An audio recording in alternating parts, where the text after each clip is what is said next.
Can I crack NEET if I start now? ये question बहुत सारे बच्चों ने पूछा and there is no right answer for this.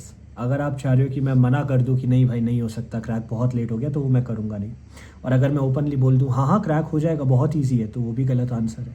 तो एक्चुअली देखो, you have to keep three things in mind, like always three things, ठीक है, थ्री थिंग्स इन माइंड। पहली चीज़ ये है कि हाउ डेडिकेटेड आर यू, मतलब तुम्हें दूसरों से डिफरेंट बनाएगा कौन। 100 लोग डेली पूछते हैं भैया can I crack NEET, can I crack NEET.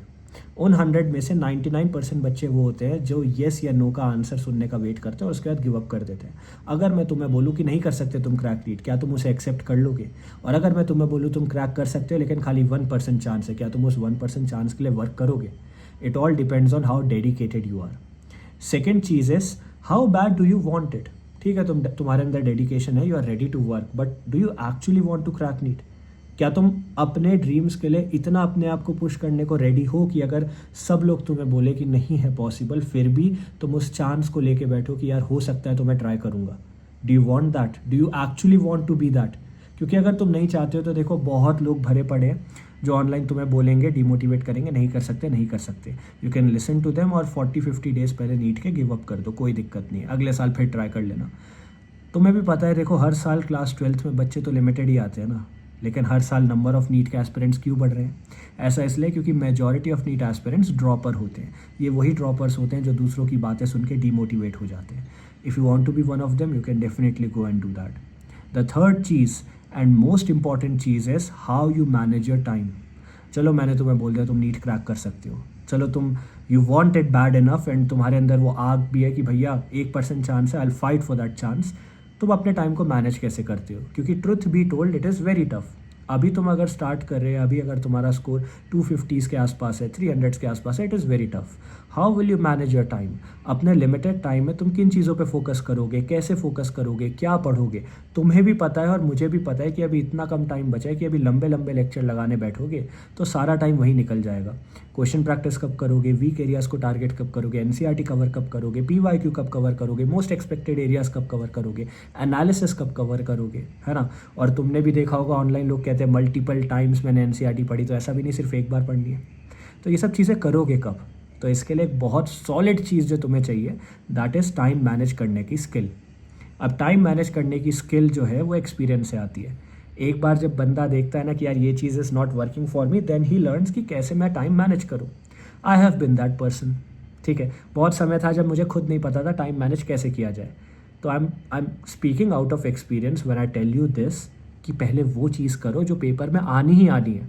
तुम्हें पता है कि यार मुझे 100 चीज़ें कवर करनी है, लेकिन ये 10 चीज़ें हैं जो पेपर में आनी है, तो पहले वो 10 चेक करो ना, बाकी 90 करो, मना नहीं कर रहा, पहले वो करो। इसलिए मैंने तुम्हें लिस्ट ऑफ टॉपिक्स बना के दी जहाँ से मैंने बोला यार ये पहले कर लो। 7 to 10 years, last 7 to 10 years में कंसिस्टेंटली सबसे ज़्यादा क्वेश्चन यहीं से पूछे गए हैं, तो पहले वो चीज़ कवर करो। सेकेंड चीज़, जब भी तुम टाइम मैनेज करो, एक चीज़ याद रखना, जो मैंने पढ़ा हो मुझे याद हो रहा है कि नहीं। सिंपल मैं तुम्हें एक एग्जांपल देता हूँ। सपोज मैंने तुम्हें कहा तुम्हारे पास 2 घंटे हैं एक चैप्टर कवर करने के लिए। एक बच्चे ने क्या किया, उस पूरे 2 घंटे में खाली उसका एक लेक्चर लगाया। देखा होगा लेक्चर आते हैं 2-2 घंटे के, और तुमने कहा हो गया भैया ख़त्म, पूछ लो जो पूछना है। दूसरे बच्चे ने क्या किया, 2 घंटे में से 1 घंटे लेक्चर लगाया और नेक्स्ट 1 आवर उसने क्वेश्चन प्रैक्टिस करी। अब उसने कहा आपको जो क्वेश्चन पूछना है पूछो। तीसरे बच्चे ने क्या किया, पहले 25-30 मिनट्स लेक्चर देखा, फिर उसने almost 1 hour 1.5 hour question practice करी, और लास्ट के 1 आवर उसने एनालिसिस किया, जो क्वेश्चन गलत हुआ, इसमें गलती क्या हुई, और उस पर भी वर्क किया। अब एक बात बताओ, अगर मैं सेम सवाल तीनों बच्चों से पूछूंगा, कौन सा वाला स्टूडेंट सबसे सही आंसर दे पाएगा?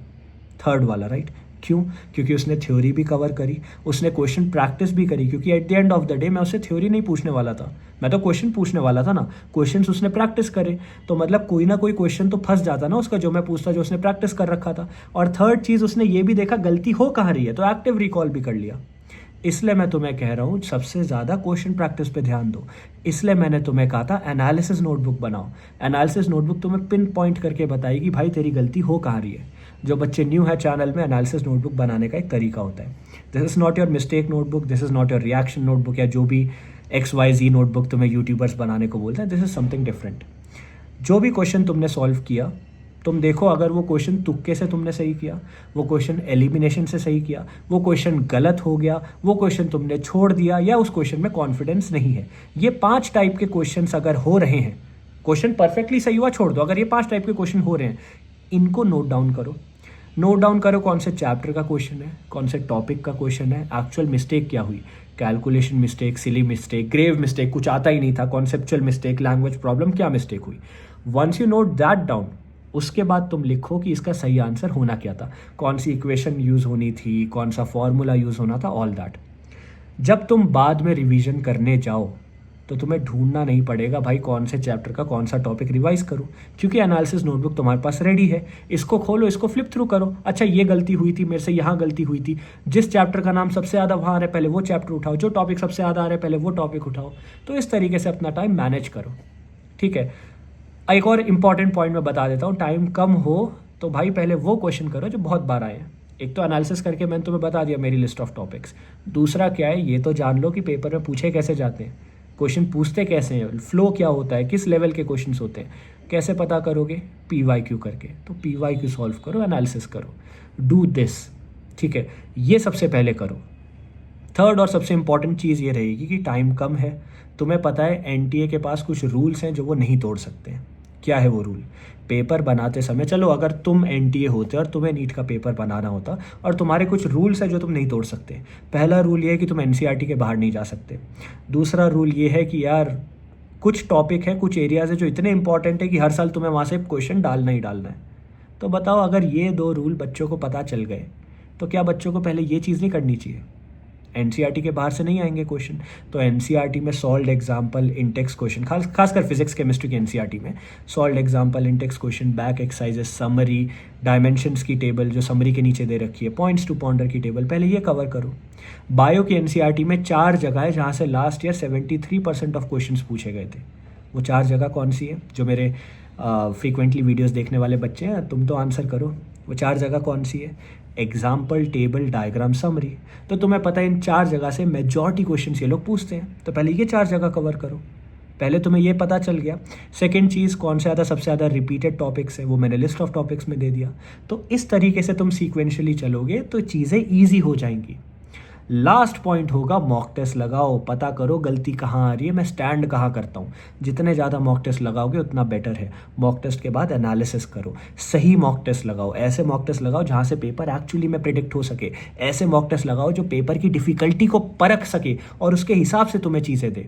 कोई भी उठा के मॉक टेस्ट लगा दिया, कोई भी क्वेश्चन पेल दिया, उसका फ़ायदा क्या है, वो तो गधा मजदूरी है। इसलिए तुम्हें सूर्य प्लस की टेस्ट सीरीज़ बना के दी, ज्वाइन कैसे करना है सब कुछ नीचे लिंक में डिस्क्रिप्शन में दे रखा है, ठीक है। तो ये चीज़ें करो, टाइम कम है but it is not impossible to crack NEET, you can definitely do it. इस तरीके से चलोगे आराम से चीज़ें होने लगेंगी, ठीक है। वीडियो को छोटा रखते हैं, I hope this video was helpful. और नीचे लिखो जो जो डेडिकेटेड है ना, नीचे कमेंट करो, I will crack NEET. Thank you.